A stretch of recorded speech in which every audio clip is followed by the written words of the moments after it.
you're anything like me, you probably grew up going to GameStop. And well, in this video, I got a news for you, a different take, a slant that you have not heard elsewhere. Let's get into it. Yeah, $27 in store credit, $25 in cash. Got it. Be around $30 in credit or $27 in cash. 30 in credit, 27 cash. My name is Jason. Welcome back to Professor Sports Cards. In today's episode, we go over GameStop trying to be getting into sports cards. It doesn't look good for them. Tell me you don't know anything about sports cards without telling me you know nothing about sports card business. Also, stay tuned to the end of the video. We go over just this priceless gift a dad left his son.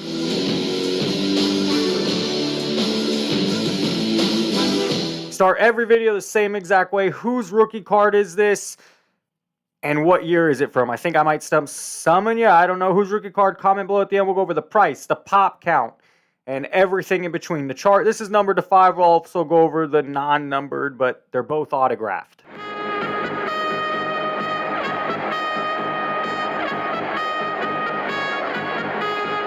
All right, man. GameStop is trying to get into sports cards and slabs, and they have no clue what they're doing. I think they're trying to take advantage of people, it seems to me, people that don't know anything also about cards. Will this be successful? Will it last? Will they fall on their face? My personal opinion, this doesn't have a chance in hell. We see a lot of weird things in the card market, business, hobby, and this is just tops the cake almost. Because P. Diddy be wanting to party. And you gotta tell him no.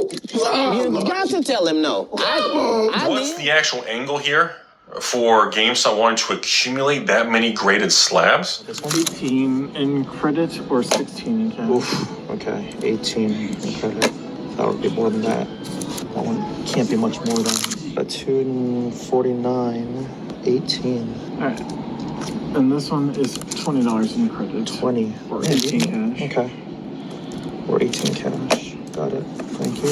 All right, this one's a decently big card that I'm hoping that there's some sort of offer for. Not big for like rich people. Big enough for me.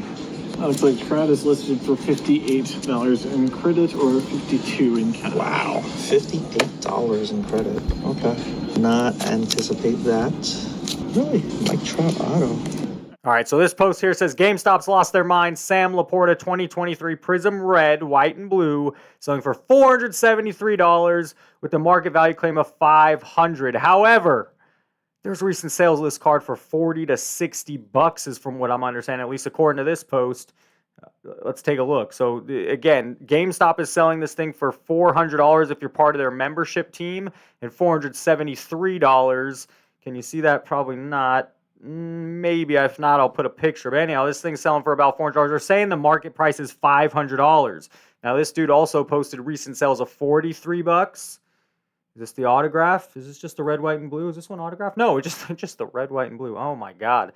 $40, $50 card this is in a PSA 10. They're asking $400, man. This is how either one, you get people out of the hobby. Anyone that buys this is going to feel soured. They obviously don't know what they're doing, and they'll be right out of the card game, just like GameStop's going to be. GameStop has no chance if they're selling stuff for like this. All right, we're on the GameStop website. I'm scrolling it. Pros get 15% off, 15% trade-in bonus. We got baseball, basketball, combat sports, soccer. They're going all in. They even have a bounty. Holy crap. $25,000 bounty for the Messi Black 1/1. Is this an absolute ripoff? I don't collect soccer. If it was basketball or something else, I'd know a little bit better. So let's click on basketball and see how this goes. We're waiting. Okay, so I don't know. All right, so it says the market price. They're putting the Anthony Edwards at $1,300. They're selling it for $1,250. And you can see here the most recent sale was just for $700. They're more than doubling. They're saying the market price is $1,300 when it just sold for $700. I was curious to see if the Sam Laporta was a one-off or there's more. So next up, let's do this GG Jackson Blue Velocity. They're saying the market price is $76, currently selling for $72. This is a hard card to find. I could find no sales or recent sales of this card at all. I couldn't even really find it in a PSA 10. For raw, it's $10, so maybe it's not a terrible deal, PSA 10.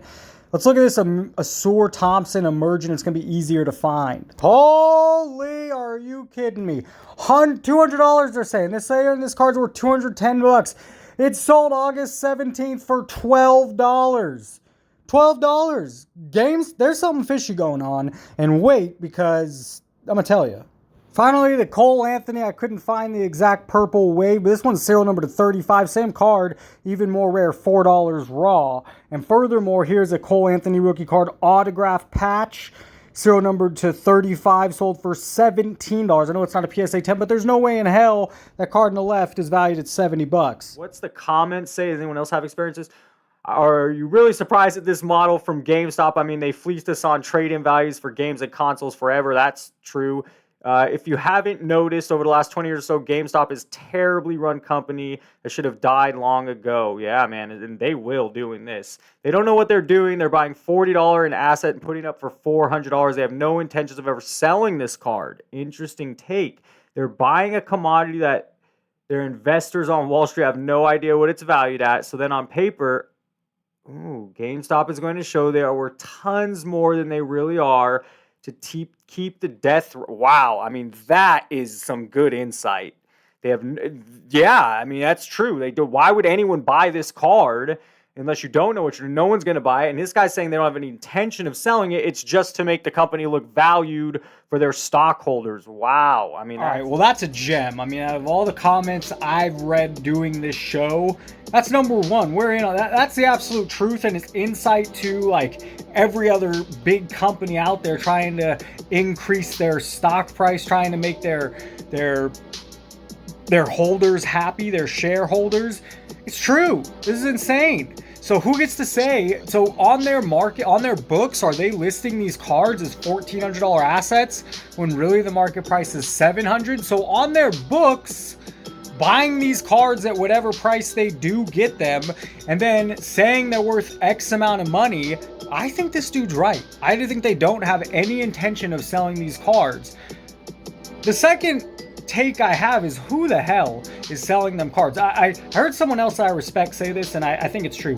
50% or more of these things will be done on trade-in. You're going to trade in a card to get credit, and that really helps the business because now they're buying these cards really cheap on trade-in. I mean, that looks really good on paper, and I don't see why GameStop, I don't see how they're going to accumulate a large portion of slabs. There's so many places to get a valid amount of money out of your cards. Even if you're desperate for money, you could take it into a local card shop and they're going to give you more than GameStop. You can list it on social media and sell it. You could sell it on eBay in 3 to 5 days through auction. Why would someone sell a $500 card to GameStop for, I don't know, $50? That Mike Trout auto card we saw? Are you kidding me? Why would anybody do that? So, I mean, you got to be down on your luck at this point. You know, inflation, people do need money, but there's better ways to liquidate your cards than taking them to GameStop for that price. I don't see how they grow their inventory offering those terrible prices. And maybe I'm giving the hobby and people that collect too much credit. Maybe they need money and that's where they're going. And it doesn't seem like GameStop's going to put any of these in their stores. From all the walkthroughs I see of stores, there's no cards in store. They're doing it this way online and making an online database. And of course they could lower their prices at some point. Right now, I wouldn't expect too many sales. I mean, this is crazy, ludicrous, and with the prices they have, it's pretty obvious. They're not in it to sell these cards right now, and it's just insight to every other big business. And I don't know, do you buy GameStop while they're gonna inflate their inventory, inflate their numbers, and then sell? I'm not getting into it, but it is interesting, and if you do play the stock market, it's worth a thought. I worked for them 6 years, but before they got into card market, they would jet people on retro games, so I assume they're doing the same thing with cards. Not only are you a hot dog, a grandstander, a showboat, and a prima donna, but you're a liar, too. This is on the non-sports card nonsense page, and you don't normally see 600 engagements, 57 comments. Boy, does the card hobby love Selma Hayek.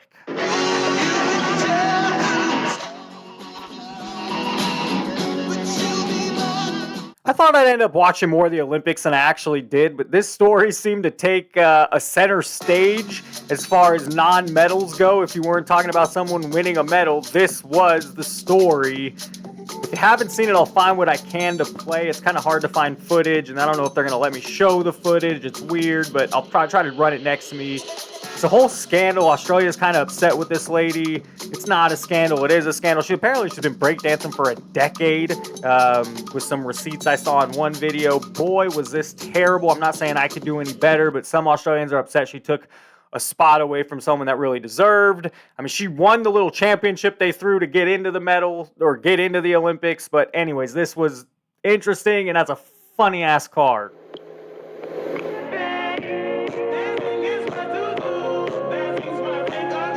I told you stay tuned to the end of the video because we had a great gift from a father to a son. My dad passed away 2 weeks ago, and he always said when he passed, I would be pleased with a couple things he planned on leaving me. I would have rather obviously waited him to stay alive for another 20 years, but finally my mom and I were going through his stuff, and I found two of my surprises. And he gasped in excitement. He says that every parent should do this for their kids in case something happens, and picks in the comments. Let's take a look at what he's talking about. Hit comments. It really isn't. I mean, I obviously saw already what the gift was, but we'll click on it here. From a boy to a man I could be proud of. Love, Dad. And that's, I mean, it got 1.4 thousand likes, loves, engagements in just a day. This was posted yesterday. So a lot of loves on this one. It really is a cool comment. I was very interested in his other surprise. I didn't see it here. Mine passed in March. He got this autograph one day. He was bricking up the entrance. I think that's John Smoltz, John's neighborhood. When he first got sick, I had it graded, authenticated, and slab, and I told him he'd be protected forever and be passed to my son. My father was diagnosed with pancreatic cancer last August and was gone in December. That's quick. Still can't grasp it. Before he passed, I had him sign the ball for me. Since then, I've signed it, and my son signed it, and my most sacred possession. Sorry for your loss, sir. And that is a really neat thing to sign these baseballs. Man, I need to get my dad to sign a ball now. We're not taking CGC at the moment. That's a one. We're not taking those. They gotta be at least 8, 9, or 10. If any of these are valued at more than $500, we can't take it. When we scan it, it really shows us what the card looks like.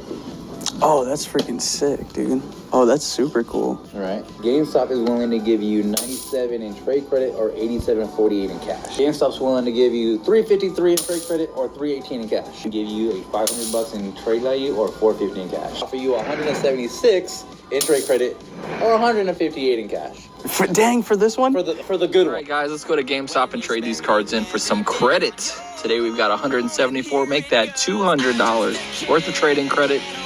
Sure. The long-term plan of it, like, is this going to be their angle until they get burned on a bunch of fake cards or slabs? I mean, the videos I've seen about 3 or 4 on YouTube now of people going to GameStop doing this. And bless those employees, the employees that work there, young, old, male, female, black, white, skinny, fat, purple hair, Rudy's lack of hair. All these employees, like in the videos I've seen, they almost look like they're like crap. They don't know how to handle it, And I feel bad for the employees because I can tell they just don't, like they knew about it, but they don't have the specialized training understanding. Like I saw one clip when the employee was taking the slab card and he had like his scanner and he's like, do I scan the barcode? He's looking at it, he holds it up to the light. And like these people have no idea. And it's not their job to be collectibles experts. You cannot take a normal working person in a car dealership at a Walmart. We've been through this already with like the Amazon and all the scams of selling new magic on Amazon. How many people get scammed and bamboozled? You need to have people who know and specialize in collectibles to handle collectibles. It's a very, I don't want to say high risk, but the risk of getting bamboozled is very high if you don't know what you're doing. Did I stump you at the beginning of the video? If you said Jackson Holiday, you'd be right. This is not the numbered out of 5. The number out of 5 sold a year ago for like 40 grand. It's way down since then. If it were to sell today, it wouldn't sell for nearly that price. In a PSA 9, the non-number, this is Prospect Autograph On Card First Bowman, sold for $400 just recently, August 17th. And if we take a look at a PSA 10, it also sold recently for $1,200 on August 10th. There's 160. Do you believe in Jackson Holiday? Is this a card?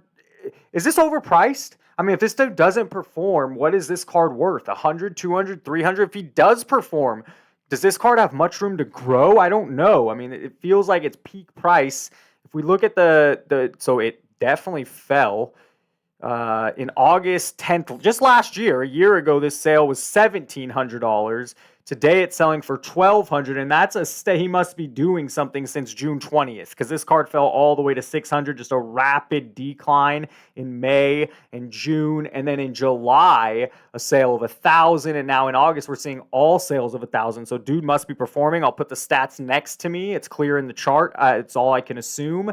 Jackson Holiday, do you believe, is this something you buy into? I feel like you stay away from it at this price, but maybe I'm wrong. Remember, I'm going live Tuesday, August 27th at 6 o'clock to ask Gio, Mike Gio. He's part of Sports Card Nonsense podcast. He's a professional breaker, and I have questions as a collector, as a content creator. It'll be fun to get the back and forth between someone that me collected for 35 plus years and then someone like Gio, who is a breaker, been in it a long time, has experience, and I have questions. So stay tuned or tune in live Tuesday, August 27th at 6 o'clock. We'll go for, 20, 30 minutes, hopefully, maybe longer. The truth shall set you free. If you're enjoying these videos, please hit the like button. I'm trying to put these out. I do put these out every Monday to Friday. I have not missed. It helps me know you're enjoying the content. It also helps the algorithm and help the channel grow. Hit the subscribe button so you don't miss a video. As always, thank you for watching and have a great day. What up, everybody? This is Robert Ory, a.k.a. Big Shot Bob, and you're watching Professional Sports Cards. Hey, by the way, go buy my rookie card.